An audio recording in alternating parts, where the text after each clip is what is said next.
Assalamu alaikum, dear students. We are discussing chapter 3rd of history, Nazism and the rise of Hitler. So today's topic is political radicalism and economic crisis. Political radicalism and economic crisis. तो radicalism जो है, अगर हम term पे जाएंगे तो radicalism हम कहते हैं बुनियाद परस्ती, यानी वो लोग होल्डिंग द पीपल होल्डिंग और फॉलोइंग ऑफ रेडिकल और एक्सट्रीम व्यूज और प्रिंसिपल्स, यानी वो चाहते हैं अब चेंज। जिस तरह आपने देखा होगा कि कंजर्वेटिव जो हैं वो चेंज नहीं चाहते, तो रेडिकल्स जो हैं ये चेंज चाहते हैं, यानी बुनियादी चेंज, जिसको हम बुनियाद परस्ती भी कहते हैं रेडिकलिज्म को। तो यहाँ सियासी बुनियाद परस्ती है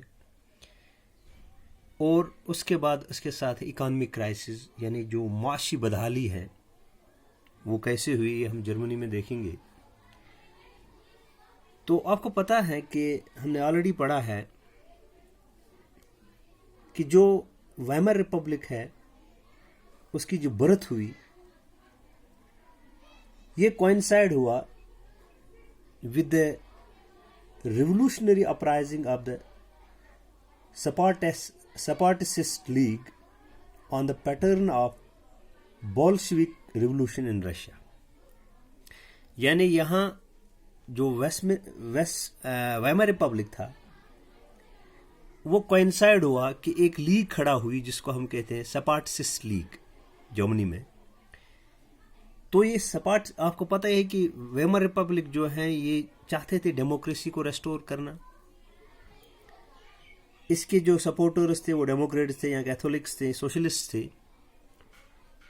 तो ये डेमोक्रेसी को सपोर्ट करते थे, सोशलिज्म को सपोर्ट करते थे। लेकिन जो सेपारेटिस्ट लीग थी ये एक ग्रुप था बिल्कुल उसी पैटर्न पे जो रशिया में था।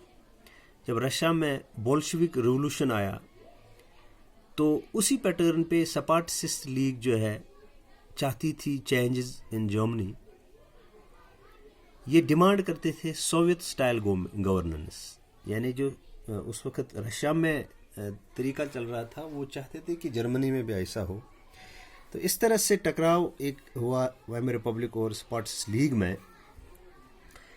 तो वेमर रिपब्लिक जो है, तो चूंकि उस वक्त जब ये मसला हुआ कि वेमर रिपब्लिक जो है, आपने देखा कि ये चाहते थे कि सोशलिज्म आए, वो चाहते थे कि जिसको हम कहते हैं एक कम्युनिस्ट तरीका आए, कम्युनिज्म आए।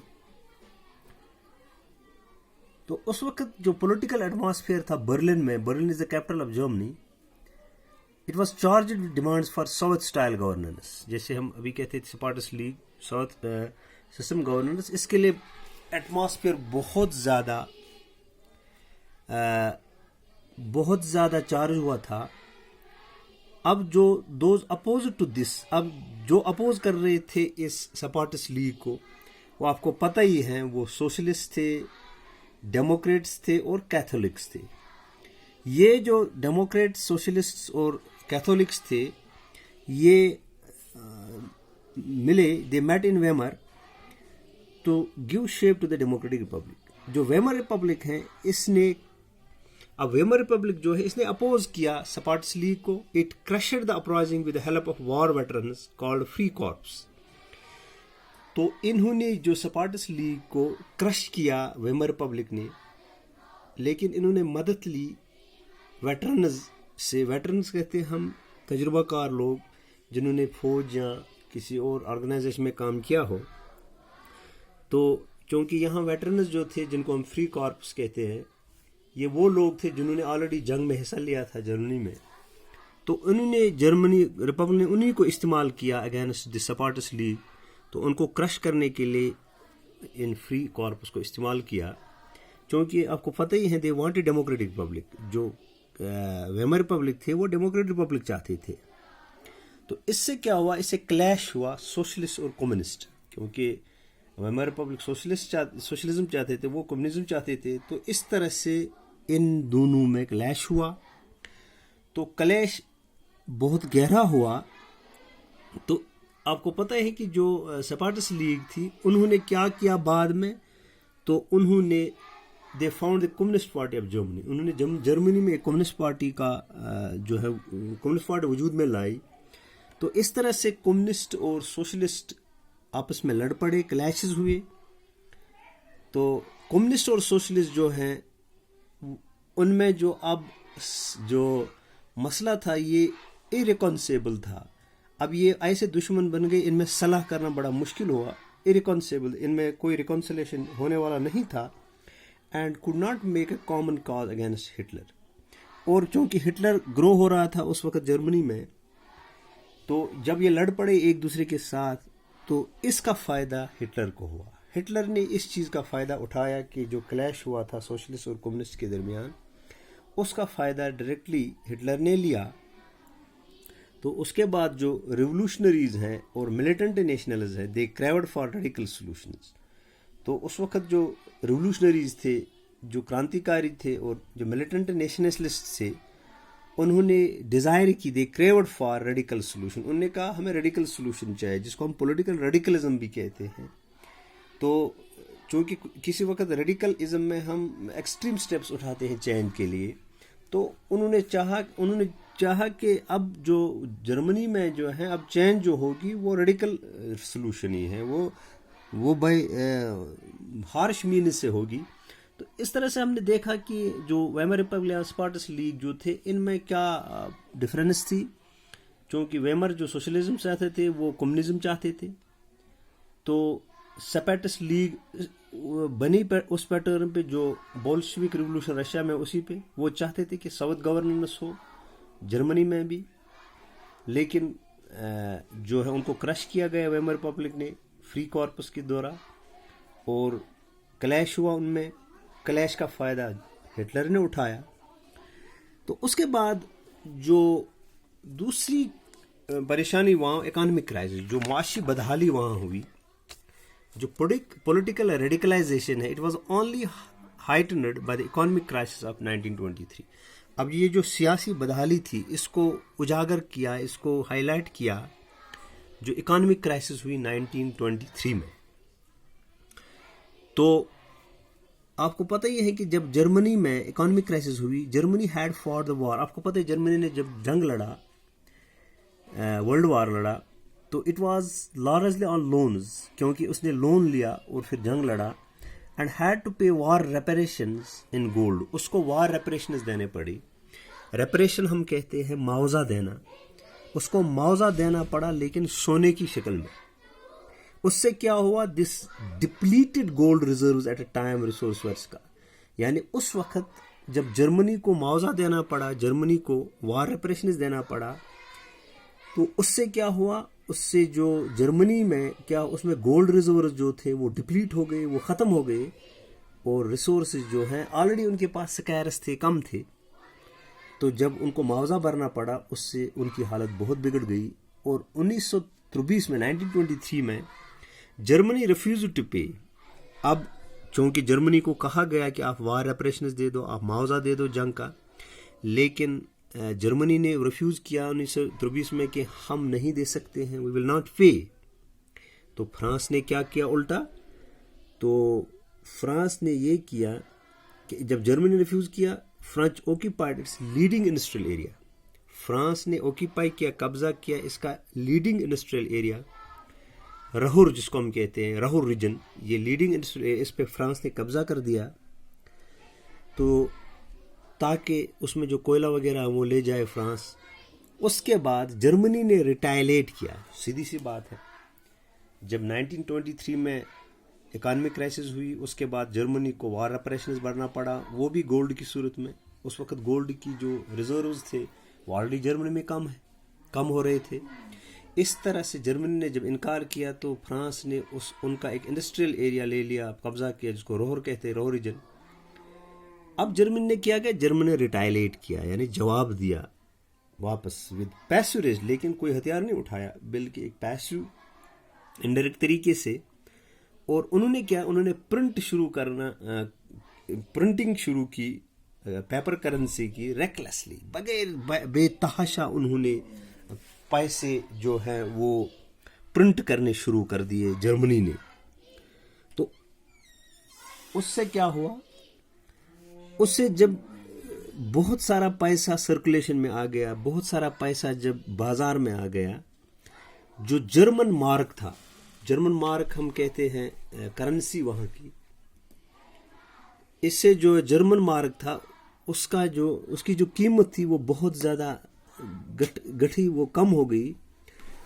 तो इतनी कम हो गई कि अप्रैल के महीने में, यानी 1923 का अप्रैल महीना, जो यूएस डॉलर था, तो यूएस डॉलर जो है ये लगभग $1, जो जर्मनी का मार्क था, $1 अप्रैल के महीने में 24,000 मार्क के बराबर था। यानी एक अमेरिका का डॉलर और यानी ₹1 अमेरिका का, वो जर्मनी के 24,000 के बराबर था।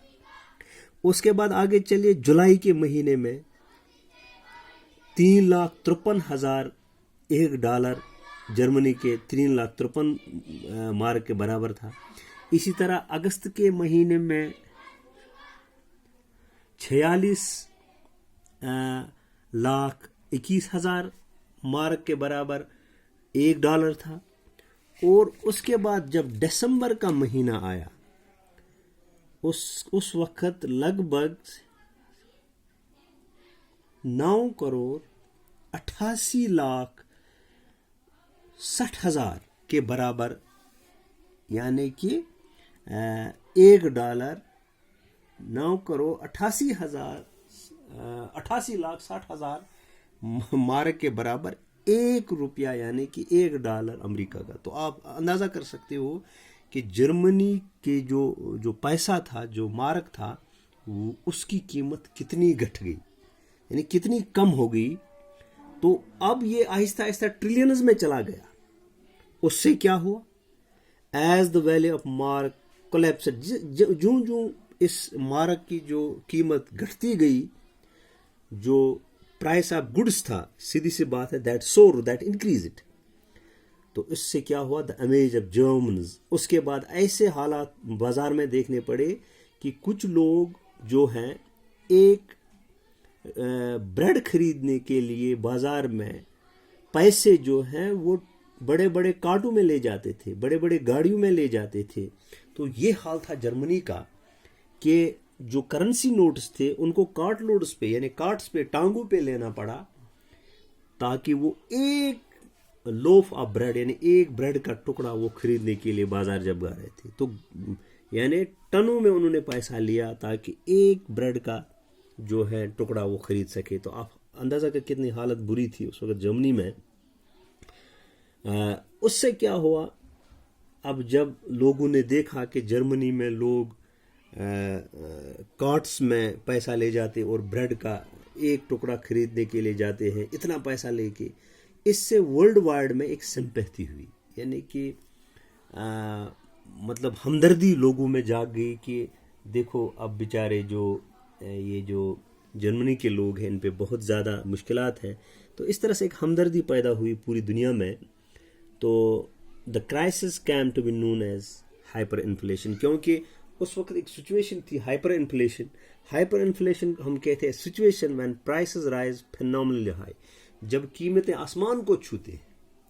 एक तो इन्फ्लेशन है, नॉर्मल है, इन्फ्लेशन तो होती रहती है कि बाज़ार में कीमतें जो है चीज़ों की बढ़ जाती हैं, वो तो नॉर्मल फिनोमिना। लेकिन हाइपर इन्फ्लेशन जैसे हमने अभी देखा कि $1 जो है वो 9,88,60,000 तक पहुंच गया।